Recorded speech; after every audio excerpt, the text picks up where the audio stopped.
Bueno, y en la barricada estamos con Roger Carvajal. Todos le conocen, es investigador emérito, doctorado en inmunología, debe ser el único inmunólogo que hay en el país, ¿o cuántitos hay? Hay más, pero no con doctorado. ¿Más de 10? No, somos entre médicos unos 5 y con bioquímicos otros 5, sí, quizá 10. Hay 10 inmunólogos en el país. Uno de ellos es el doctor Roger Carvajal, gestor y director del Instituto Celadis, actual coordinador general del Comité Operativo de Emergencia de la Universidad Mayor de San Andrés. Yo tengo entendido, doctor, no sé si me equivoco, que en epidemiología en Bolivia no hay ni un especialista. No, sí, hay muchos. ¿Cuántos? Uy, desde que yo era estudiante, los profesores de salud pública eran casi todos epidemiólogos. No, pero a ver, por favor, yo conozco el pensum de materias de salud pública. Uh-huh. Llevan, aunque sea la inmortalidad del cangrejo, ¿no? Y luego una materia que se llama epidemiología. Sí. No, yo me estoy refiriendo a que hay un departamento de salud pública de muchos docentes, varios de ellos son epidemiólogos. El Ministerio de Epidemiólogos, ahí creo que... No, pero a ver también. Un ratito, ¿qué es ser epidemiólogo? Bueno, hay gente que tiene un adiestramiento en epidemiología con diferentes niveles de posgrado, desde un diplomado hasta gente que... Creo que hay alguien pero que ha hecho en la maestría de salud pública de la UMSA hay una materia epidemiología. Sí. En realidad son titulados en salud pública. En salud pública. Que no es lo mismo que epidemiología. No es lo mismo. Pero a lo que me refiero es que hay funcionarios y hay docentes que han hecho su posgrado en epidemiología en diferentes lugares. Pero aquí en el país no se enseña epidemiología. No hay el posgrado en epidemiología, eso es completamente correcto. Hasta donde yo sé, cuidado, aparezca una universidad privada que lo dé y estemos en offside, ¿no? Ahora, ¿qué es la inmunología? ¿Qué es la inmunología y en qué se diferencia de la epidemiología? Bueno, la epidemiología es pues esa ciencia que dentro del ámbito médico trata de ver la distribución de las enfermedades, cómo aparecen, cómo se eliminan, cómo es su dinámica de distribución a nivel de las poblaciones, cuáles son los eventos que inducen sus cambios, una cantidad de cosas sobre la enfermedad en términos poblacionales. En cambio, la inmunología es algo vinculado más bien al estudio de la capacidad defensiva del organismo, no solamente del humano, de cualquiera. O sea, todos tenemos la capacidad de rechazar agresores de diversa naturaleza para mantener la salud. Entonces el aparato inmunitario tiene una serie de mecanismos bastante complejos, algunos de ellos, que hacen que los agresores pues sean neutralizados. Ahora, hay algo interesante en eso, porque siempre lo manejo. La inmunidad, el aparato inmunitario, nos defiende efectivamente, pero en ese afán de defensa, cuando choca con el agresor, se destruyen los tejidos como campo de batalla. Y esa es la enfermedad. Ahora, cuando alguien se enferma, es que su aparato inmune está funcionando. Los profesionales en Bolivia en salud tienen una materia que se llama epidemiología en su maestría en salud pública. Sí. En inmunología no. En la carrera hay una materia que es inmunología, que yo la daba hasta hace unos años. Y pues, como tal, cualquier otra materia, como en el ámbito preclínico. Esa materia de inmunología que forma parte de las clínicas, ¿no es cierto? De las preclínicas. De las preclínicas, ¿es una materia anual? Es anual. Es anual.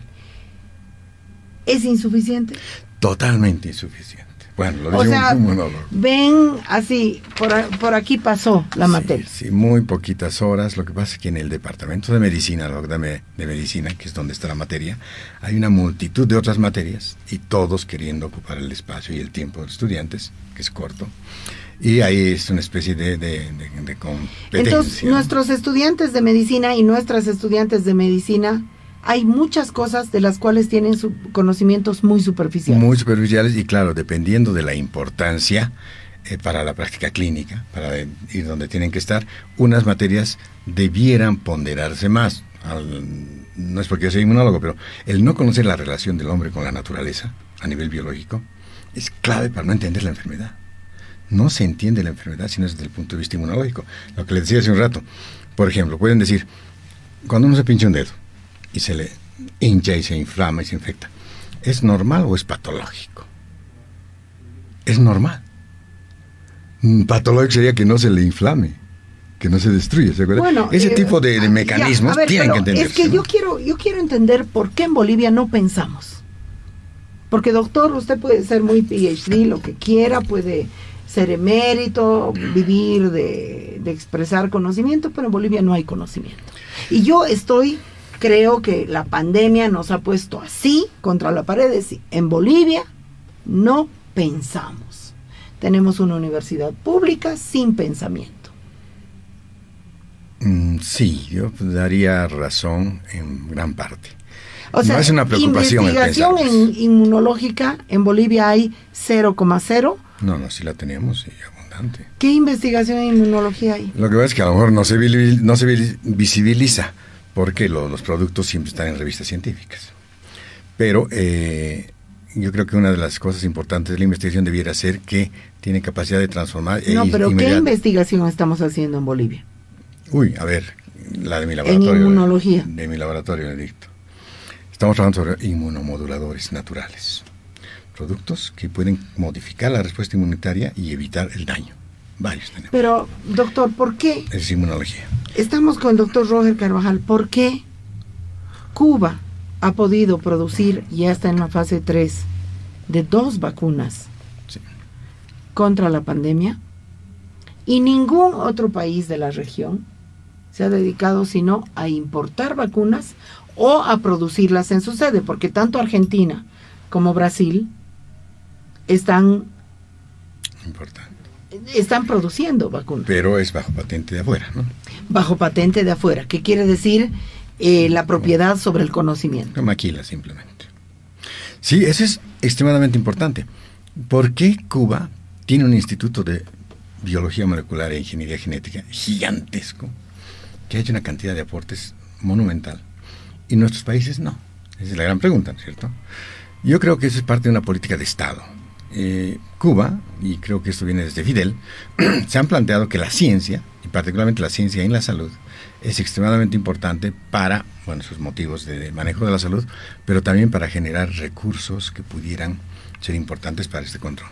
Entonces lo han hecho desde los años, déjeme ver, los 75, hay ese instituto, yo estuve allá varias veces, y es impresionante cómo han dado todo, y conste que Cuba no tiene grandes recursos, pero esa inversión ha sido fantástica. Y los productos están ahí, independientemente de que eso les rinda o no en términos económicos, que creo que no va por ahí la cosa, pero el empuje es muy grande, y es una política de Estado, viene esto desde arriba. Cosa que en nuestros países no, ¿verdad? En nuestros países la investigación no es ninguna prioridad a nivel de Estado, no lo es, no lo puede ser, no está en la mente. Pero a ver, de los gobernantes. yo estoy cansada de, digamos, a nivel de Estado. La Universidad Mayor de San Andrés recibe cualquier cantidad de recursos. Que gran parte se y va. No hay investigación en la Universidad Mayor de San Andrés. Hay y bastante.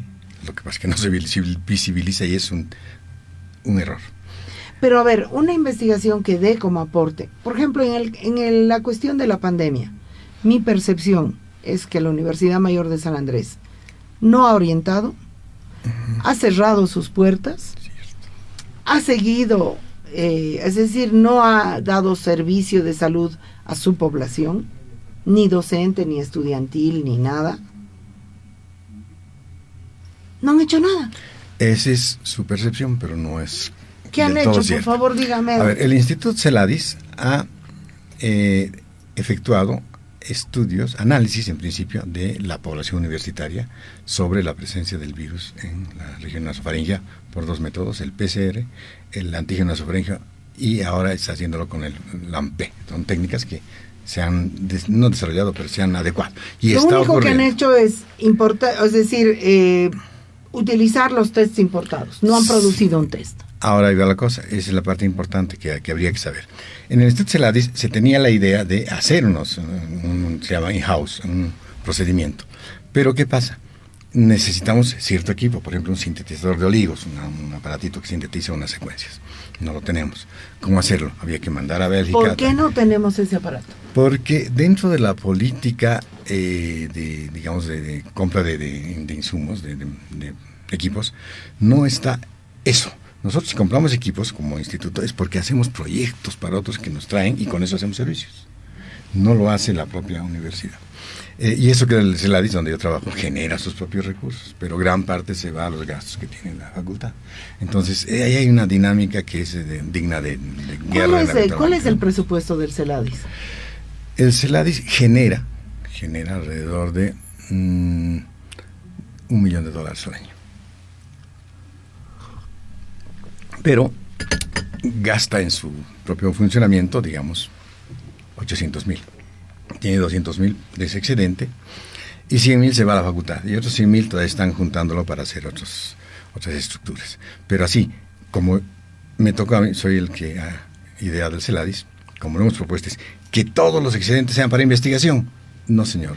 Después que salí yo, nada ocurre de aquello, porque hay otras misiones, otras tendencias, ¿no? Estamos escuchando al doctor Roger Carvajal, investigador emérito, PhD en inmunología, quiere decir es un doctorado, gestor y director del Instituto CELADIS y actual coordinador general del Comité Operativo de Emergencias de la UMSA.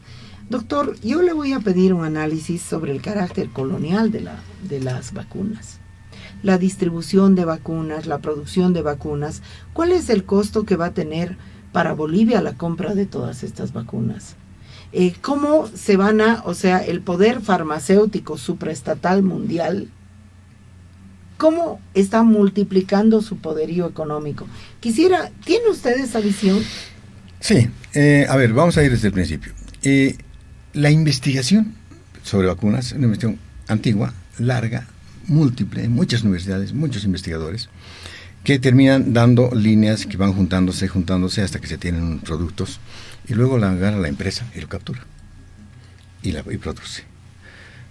Y el afán, con toda seguridad, es fundamentalmente generar recursos financieros para las empresas farmacéuticas. Difícilmente creer que su intención sea manejar la salud, yo creo que por ahí no va nada, todo es un negocio. En el caso de los investigadores, hay pues gente que está vinculada a ese tema porque es parte de su quehacer, ¿no? De investigar en inmunología y ganen o no, sean o no capturados por las empresas, ahí están. Pero investigación independiente no hay.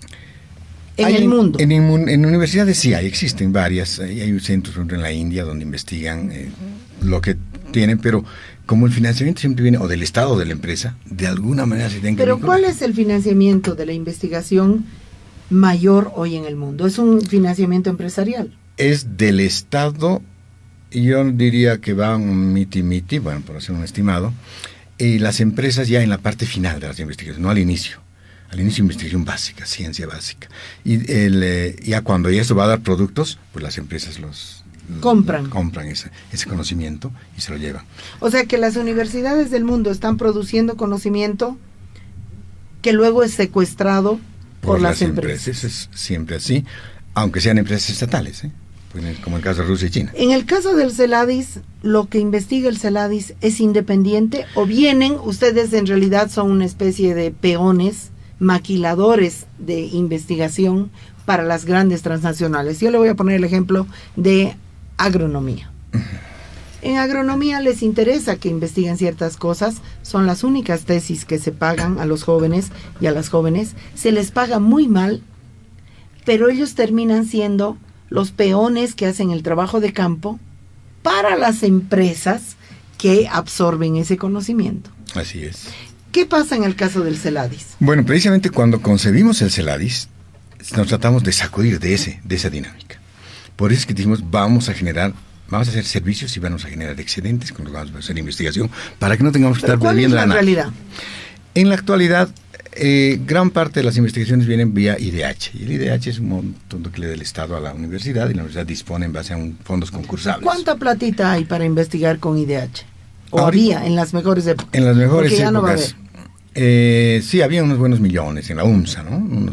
Creo que eran unos 10 millones para distribuir entre cientos de investigaciones, pero cuyo producto final era tan disperso, porque cada quien concursa y hace lo que quiere hacer, que no llegaba a conjugarse nada que signifique una solución de algún problema. Es un problema ya de modelo de manejo de la investigación, es otra cosa, pero había que decirlo. De todos modos, hay ese recurso que se desperdicia, en mi opinión, por ser tan disperso. Pero a ver, estoy preguntando algo que es muy importante, por lo siguiente. Estamos además hablando con la persona de todo el país, probablemente la persona más entendida en el tema del que estamos hablando. El carácter independiente de una investigación es la única garantía de que el producto, de que lo que nos están diciendo es verdad. Exacto. Y eso en el mundo no hay. Hay, pero yo creo que cada vez los intereses de arriba se apropian más del conocimiento. Se han apropiado incluso de la OMS. Incluso de la OMS, porque tienen que hacer, la OMS hace lobby, o hacen las empresas lobby con la OMS para... Eso ya se sabe desde hace mucho tiempo. Bueno, entonces, a ver, lo que nos están diciendo, en este caso de las vacunas, y le voy a pedir que sea lo más sincero. Es obvio que cada quien tiene derecho, pero no sé si la vacuna va a terminar siendo un placebo. En serio lo estoy diciendo. Lo que nos están diciendo de la vacuna, ¿es cierto o es falso? Mire, para examinar esa idea, hay que ir a los artículos científicos desde el origen, que cómo ha ido avanzando el tema de la tecnología. Claro, pero si yo voy a esos artículos no voy a entender ni papa. Por eso me ha llamado. Entonces, lo que nos están diciendo de la vacuna, ¿es cierto o es falso? Es cierto, porque hay una cantidad de respaldo científico publicado que está ahí detrás. Es cierto. Entonces, ¿qué es lo cierto de una vacuna? Que inmuniza, pero aquí viene la cosa. Lo que no se dijo, le voy a decir ahora. Estas vacunas, todas las vacunas, protegen de la enfermedad. Evitan que uno vaya al hospital, porque inmunizan y los anticuerpos y las células que se generan adentro pueden resistir un ataque del virus hacia adentro y neutralizarlo. Pero no protegen de la infección, es lo que no lo dice. A ver, explíquelo por favor para Claro, la gente con chuis. Con chuis. Que nos entienda una ama de casa, una panadera, un maestro. Con gusto.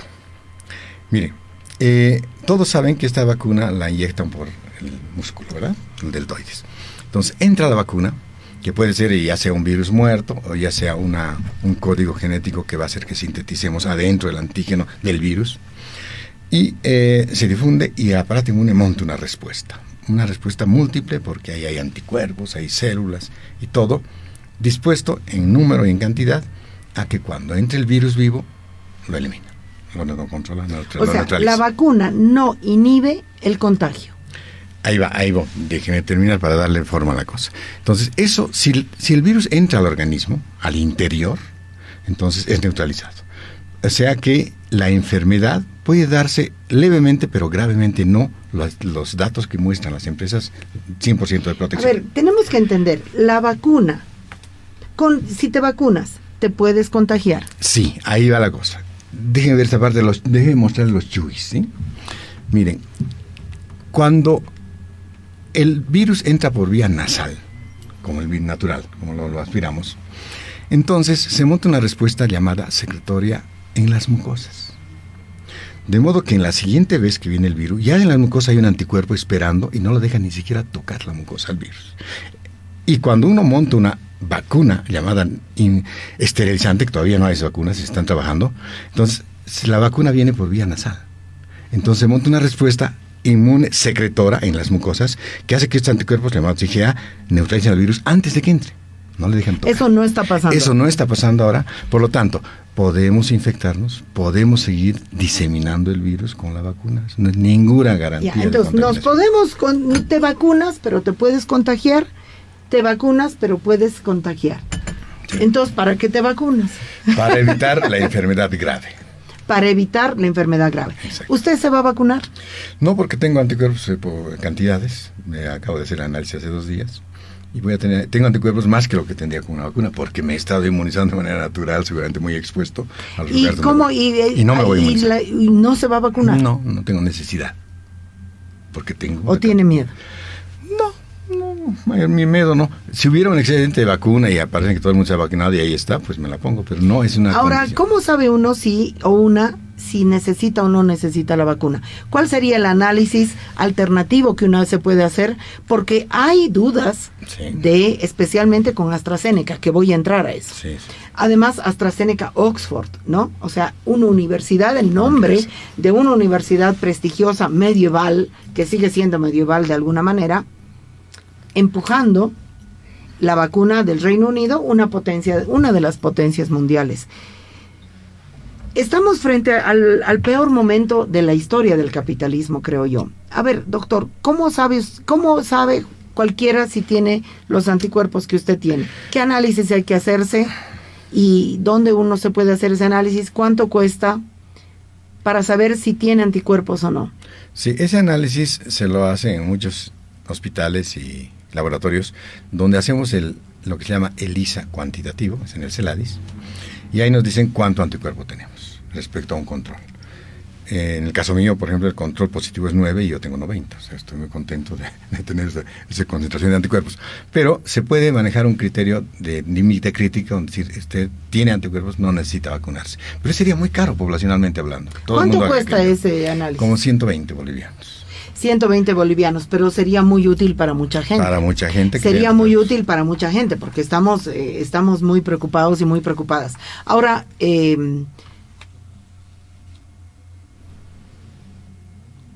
¿cuánto estima usted que va a gastar el Estado boliviano en vacunas? Sí, van por lo menos a ver, no he hecho el cálculo, pero así cruzado en fuego podría ser unos 50 millones de dólares. Hay vacunas que van a venir por el mecanismo COVAX, que son prácticamente un regalo, pero después se tiene que comprar alrededor de 14 millones de dosis. Con esos ¿está bien invertido el dinero de esos 50 millones de dólares en comprar vacunas? Sí. O sea, quiero recordarle, María, que, y esto es fundamental que la población lo entienda, cuando uno se inmuniza de manera natural, porque está expuesto, y tiene la capacidad defensiva y la carga viral no fue muy alta, son 3 condiciones, entonces uno desarrolla inmunidad. El 85% de las personas desarrollan inmunidad y no se dan cuenta que siquiera que se han enfermado, o sea que han tenido la infección.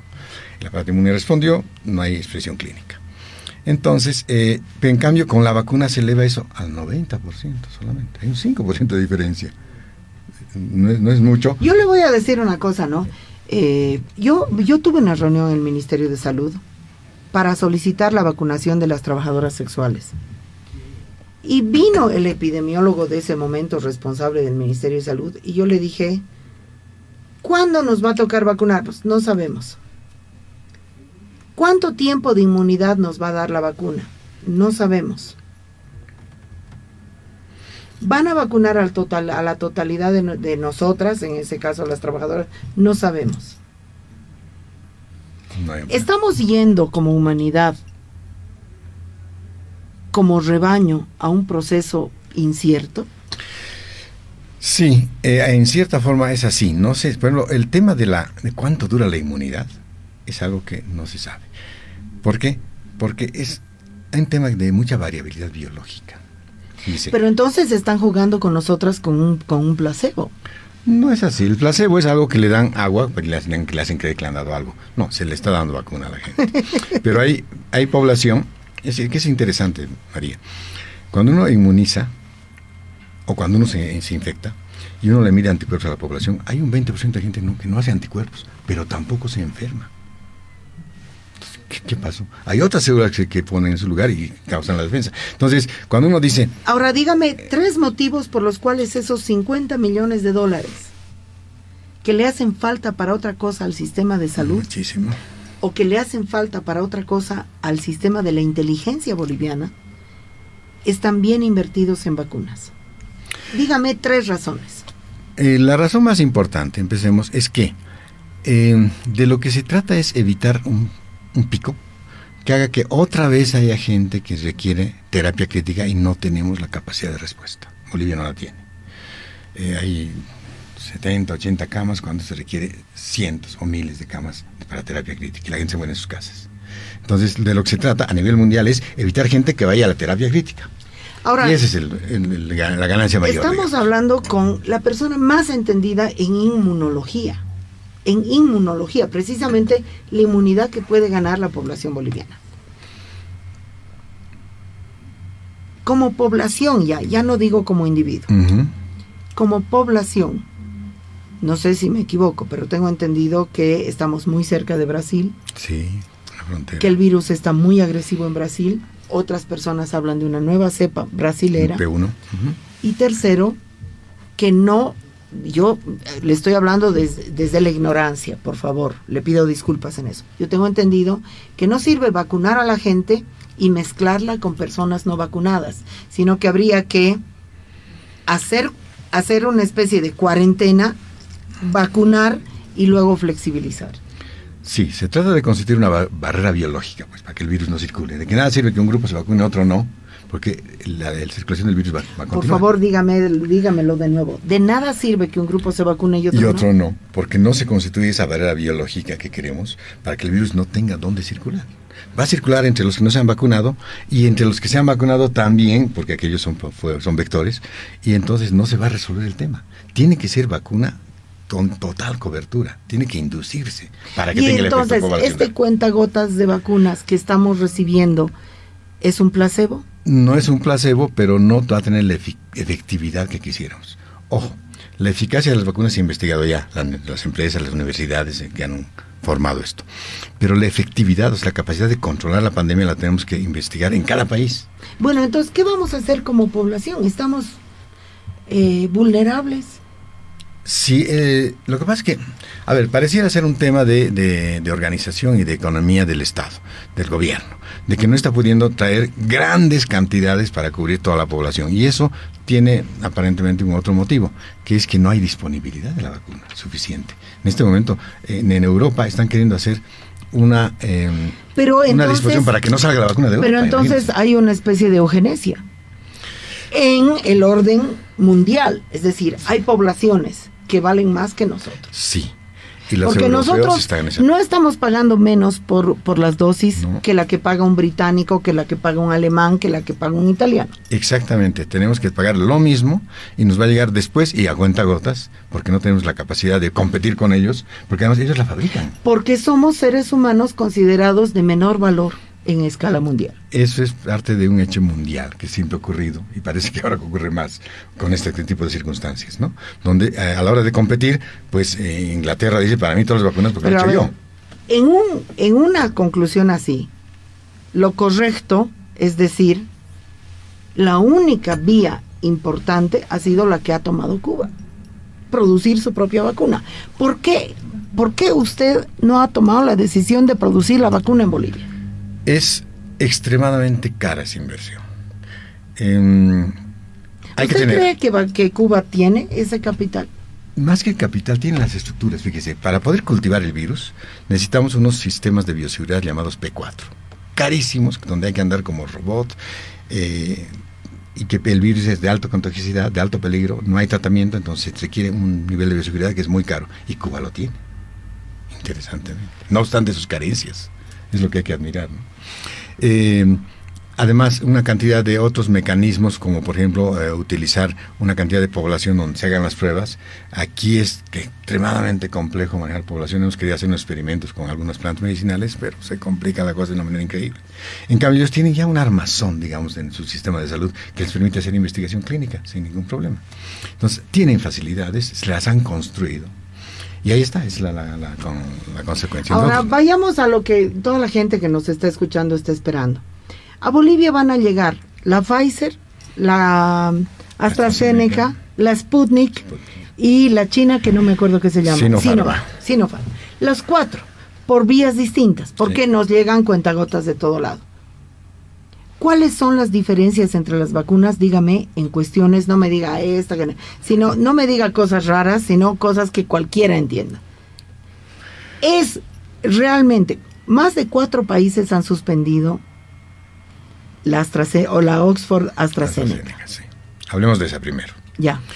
Esta es una vacuna que utiliza un virus como vector, un adenovirus, que es en el caso de la AstraZeneca es de un chimpancé, que, ahí le meten un pedacito de ADN del virus, y cuando entra, es del virus, digamos, del coronavirus, en este otro virus, que es un vector, le meten el pedacito, y cuando entra a las células, suelta su ADN y se sintetiza el antígeno. a nivel experimental en animales, en fase 1, fase 2, ha dado resultados, fase 3 también. Y ya en esta fase 4, que es a nivel mundial y es en la población abierta, se ha encontrado datos de que tiene problema, genera coagulopatías en algunas personas. Se ha parado la administración por 2 semanas. Pero además coagulopatías, coágulos, imagínense, en la sangre, que pueden llegar a representar muerte. Muerte, peligro a nivel cerebral, a nivel pulmonar. Entonces se ha parado la administración. En otros países se ha parado sin que haya habido ningún caso de coagulopatía, con el caso de España, por ejemplo, pero es por prevención. Y se está investigando en este momento, faltan 5 días para los resultados, de si hay una relación causa-efecto entre la vacuna y el coágulo. ¿Usted se pondría la AstraZeneca? Sí, no tendría problema, no. Porque, a ver, mire, son un número, creo que 20 a 25 casos. Y se han administrado 20, 30 millones. Entonces, cuando uno hace la probabilidad estadística en porcentaje, es bajísimo. Y puede ser coincidencia. ¿Da lo mismo cualquier vacuna? La gente, no estamos en... A ver, vamos a decir, en este orden mundial nosotros valemos menos que cualquier otra población. Exactamente. Por eso vamos a recibir los últimos, pero no porque estemos pagando menos. Pagamos lo mismo, pero merecemos menos, porque valemos menos. Ahora, estamos en posición de elegir, no quiero esta, quiero esta.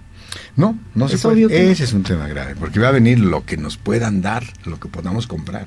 Hay una competencia feroz a nivel mundial por las vacunas y no están pudiendo producir las cantidades. ¿Hay negligencia del Estado boliviano o es un orden colonial donde las cosas están, es como decir, no vamos a culpar al gobierno porque llueve, porque las condiciones que generan la lluvia no dependen del gobierno? Bueno, hay países que han invertido mucho dinero como Chile en comprando y se han anticipado además con una lógica muy, muy capitalista, ¿no? Bolivia no ha hecho eso, no tenía seguramente el recurso financiero suficiente y está comprando como le pueden vender. Pero no se olvide lo que decía hace un rato. En Europa inclusive están haciendo están sacando disposiciones para que no salga la vacuna de Europa porque ellos la necesitan. Los países que quieren comprar están excluidos. Entonces van haciendo gestiones así, arañando que nos vendan un poco. ¿Qué es el COVAX? COVAX es un mecanismo que ha hecho la OMS para que los países pobres puedan tener la vacuna sin pagar. Con otras vacunas eso funciona bien, porque es para cierta parte de la población aquí, para el conjunto, para el total no. Con el COVAX va a dar como 500,000 vacunas, no más, no puede dar más.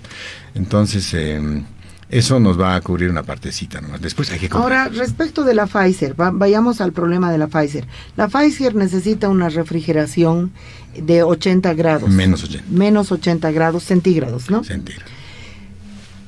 ¿Esa tecnología no hay en Bolivia? No es que no haya tecnología. Muchos laboratorios tienen sus dispositivos. Yo tengo un refrigerador de menos 80 para guardar ciertas cosas. Pero no habría suficiente espacio para lo que llegue. Entonces, nada más van a llegar 92,000 dosis, poquito, que aparentemente, según me han dicho, se va a quedar solamente en Santa Cruz, donde podrían disponer de algunos espacios para guardar eso y rápidamente administrarlo. Los equipos cuestan carísimos. No creo, los países que quieren hacer ese tipo de vacuna van a tener que invertir carísimos, mucho. ¿de qué estamos hablando? Cada refrigerador cuesta alrededor de $20,000. Y cada refrigerador de menos 70. ¿Para almacenar cuántas dosis? Para almacenar serán pues unas 1,000 dosis. Se requerirán 92 equipos. Ahora una cosa, están llegando, según lo muestran los catálogos, en cajas donde están refrigeradas a menos 80 y luego que salgan hay que tenerlas en hielo seco. Hielo seco hay en Bolivia, si no hay ningún problema, pero rápidamente hay que administrarlas porque tienen unos días apenas donde se puede estar en esa temperatura y ya, meter. Eso se puede hacer para 92 vacunas, no hay problema. ¿Vamos a tener la capacidad de eso? Para esas 92,000 en Santa Cruz creo que le están preparando. Según me han dicho, están ¿Usted se pondría la Pfizer? Hay un tema interesante ahí.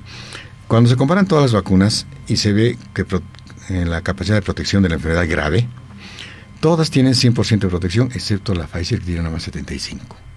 Los médicos intensivistas están espantados con eso, no quieren saber de la Pfizer, porque hay una probabilidad de que todavía algunos tengan enfermedad grave. Entonces, si a mí me dan Pfizer, yo diría que no. ¿Por qué? Porque además estoy dando lugar a que haya todo un aparataje para poder traer esa vacuna, que además es carísima. Entonces no tiene ningún sentido. En cambio, la AstraZeneca, $3, la rusa, $9, la china, $35. Estamos con Roger Carvajal, investigador emérito, PhD en inmunología, probablemente la persona más entendida. ¿Cuánto tiempo vamos a vivir con esta pandemia todavía para adelante? Oh, esa es la gran pregunta, María. Mire, si la vacuna funcionara en condiciones ideales, debiera acabarse cuando se ha vacunado a todos. Pero aparecen las llamadas variantes, las mutaciones, las nuevas cepas. Y eso, ¿qué va a ocasionar? Que haya una cantidad de gente que, no obstante la vacunación, siga adquiriendo la enfermedad. Claro que los anticuerpos que generan las vacunas van a poder proteger con un porcentaje menor de eficiencia contra estas variantes. ¿O esto va a ser un nuevo resfriado? Va a ser un nuevo resfriado, yo creo que es la palabra adecuada.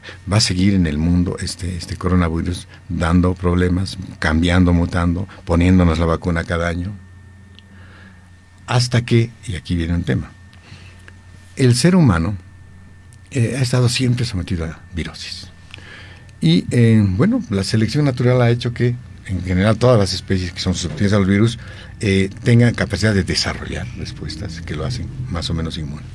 Pero hay virus con los cuales no podemos. Fiebre amarilla, dengue, están ahí y van a seguir estando ahí. El problema de este virus es que se disemina muy rápidamente. Entonces va a seguir siendo como una especie de gripe que nos dé periódicamente y que lleve al 0,2% de las personas a morir. Entonces, yo digo que debiéramos prepararnos para una pandemia generalizada de baja intensidad durante muchos años, hasta que se encuentre. Lo que no se está encontrando es un fármaco, María. Los fármacos que hacen las empresas farmacéuticas son fármacos sujetos a patentes, que además no funcionan bien y quieren meterlos a la fuerza. Y cuando queremos hacer investigación con productos naturales que hay, pues ni quién los financia, porque no son patentables. Ahí hay una ¿Qué deberíamos hacer como Estado entonces? ¿Qué deberíamos hacer como Estado? Por un lado, yo diría que... Porque a mí me molesta mucho cuando el presidente Arce dice la solución estructural es la vacunación. No es cierto. No es cierto, no es la panacea, ni mucho menos. ¿Qué deberíamos hacer como Estado? Bueno, a ver, como Estado debiera vacunarse a todos, cuanto antes mejor, tener un mecanismo por el cual se puedan reponer las vacunas, porque vienen nuevas generaciones de vacunas, las esterilizantes, y además con nuevas especificidades, o sea, para las variantes. Eso tiene que ser ya un sistema que tiene que estar permanentemente funcionando. Pero debiéramos desarrollar nuestra capacidad de intervención farmacológica con la medicina natural que tenemos en este lugar del mundo. Esta mañana estuve revisando la hoja de la papaya, una capacidad para neutralizar el dengue y ahora también para el SARS-CoV-2 en animales y in vitro enorme. Hay que empezar a sacar cosas de esas. Mire, de la hoja de la papaya. Pero además hay una cantidad de otras cosas impresionantes que están ahí y nadie las financia porque no es negocio. ¿Por qué no están haciendo? Estamos en eso, María. Estamos justamente sabiendo lo que pasa. No, queremos cultivar el virus y eso es bien complicado para poder saber si lo matamos o no. Porque requiere una seguridad. Ahora, para la población, porque yo personalmente creo que tenemos un Estado que no tiene la capacidad de pensar. Para la población, ¿qué debería hacer la gente? A ver, aquí viene un tema fundamental. Aparte de las medidas de bioseguridad que todos conocemos, y de la vacuna, y de otros productos que puedan darse como fármacos, lo que hay que hacer, mil disculpas por favor, lo que hay que hacer es fundamentalmente cambiar el estilo de vida de la población. Gran parte del daño que recibe la gente por ese tipo de virus es porque tiene en su organismo algo que se llama un estatus inflamatorio. ¿Qué es? La dieta, la falta de ejercicio, el estrés, provocan un estado de inflamación permanente en el organismo, que cuando llegue el virus tiene la cama tendida para hacer todos sus destrozos. Hablemos de la dieta. Nuestra dieta, esencialmente diabetogénica, llena de carbohidratos, provoca tendencia a la obesidad. Y esta obesidad es una condición tisular de los tejidos, donde se generan pequeñas inflamaciones que luego discurren por todo el organismo y predisponen a esa virosis. La contaminación ambiental, respirar el humo de los carros, es tremendamente dañina para el pulmón. El ejercicio. Se sabe de que la gente que hace ejercicio libera lo que llaman las citoquinas antiinflamatorias, y los que no hacen ejercicio, las citoquinas proinflamatorias. Esa gente está destinada, cuando llegue el virus, a tener la probabilidad mayor de que tenga la enfermedad más grave. El tema del estrés, María, es impresionante, y esto lo voy a contar vale la pena saberlo. La gente estresada por todas las condiciones que conocemos, de tipo psicógeno, libera citoquinas proinflamatorias en el organismo. Inclusive hay uno que se llama estrés financiero, está estudiado. Es la gente que está preocupada por qué va a comer mañana, si no tiene plata, o por su empresita, lo que fuera. La cantidad de interleucina 6 proinflamatoria que se libera es gigantesca. Y somos predispuestos a enfermar. Esas cosas que son biológicas, pero tienen connotación social y económica, esos encadenamientos no se los da. El médico no los conoce. No es capaz de discurrir sobre eso, ni siquiera en el sistema de salud, que no es ningún sistema. Esas cosas no se ven. No es ningún sistema. Entonces tenemos que ver todo eso y que la gente, cuando dice qué política de Estado tiene que ver, para empezar, la educación respecto a lo que es salud. Porque este sistema no es de salud, es de enfermedad. Es un sistema de enfermedad. Es un sistema de enfermedad. Y bueno, ¿qué cambios tendría que hacer la gente? Su alimentación, fundamentalmente, su rutina alimentaria, el ejercicio. Hay que manejar el estrés y es un tema que tiene su complejidad.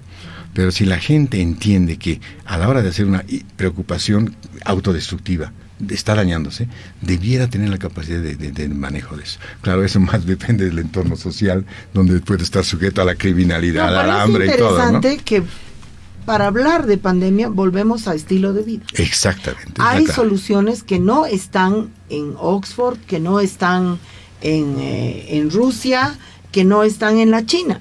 Hay soluciones que están, no sé, en Patacamaya, en La Paz, hay una dosis de las soluciones que están en nosotros. Están en nosotros. El manejo de una vida natural, que es una medicina natural, es clave. Es clave. Y lastimosamente nuestros colegas médicos, soy médico, no lo manejan. Ningún médico está entrando. Pero el problema, yo ya ni espero. Ningún médico receta de dieta. Lo que espero es de la población. Le agradezco mucho por haber venido. Y me alegro yo que el sistema se esté confrontando con sus propias limitaciones. ¿Usted cree que hay un proceso de autocrítica? A nivel universidad estamos empezando, porque realmente no ha habido discusiones fuertes en ese modelo, cuando la gente estaba muy callada durante la pandemia, cerraron institutos incluso para no creer. A nivel de Estado no veo, porque sabemos que un Estado no hace autocrítica, es muy autoritario. A nivel de la sociedad no veo que la gente esté generando un discurso de esta naturaleza problematizador. Eventualmente nos enfrentamos a alguna que otra entrevista como esta para decir cosas, pero inclusive la gente está tan medicalizada en su cabeza que cree que la medicina y la salud es tomar píldoras. Si uno le dice tienes que comer cebolla, porque la cebolla es la quercetina, es la antiinflamatoria y antiviral más potente, ¿qué cebolla? Ellos quieren píldoras y sueros y inyecciones. Está en tan sociedad medicalizada que tenemos que transformarla hacia una relación hombre-naturaleza más armónica. ¿Qué es lo que da la salud? ¿No es cierto? Por ejemplo, ¿cuándo se ha preocupado el gobierno de reducir las emisiones de los carros y de la biomasa que se quema en el oriente, que es el predisponente mayor para que las enfermedades virales, la de SARS-CoV-2, sea más grave? Nunca han conectado las dos cosas. El modelo productivo, el modelo de vida con la enfermedad. Y el otro tema, para terminar, María, vamos a tener más virosis porque estas son producto de las llamadas zoonosis, enfermedades de los animales selváticos, porque estamos rompiendo la vinculación con la naturaleza a la hora de quemar y de talar y de deforestar. Vamos a estar en contacto con los animales y sus virus, que son parte de su biología, van a brincar a los humanos y vamos a generar más zoonosis, como es el dengue, como es el Zika, como es la fiebre amarilla. Son enfermedades de los animales que nos han llegado a nosotros porque estamos invadiendo de una manera no armónica su hábitat. Eso no lo está viendo tampoco un sistema de salud, lo ve otro sistema que tampoco tiene mucho que ver. Que no lo ve. No conecta las cosas, ¿no? Muchísimas gracias. María, un gusto estar acá y esperemos seguir discutiendo. Claro que sí.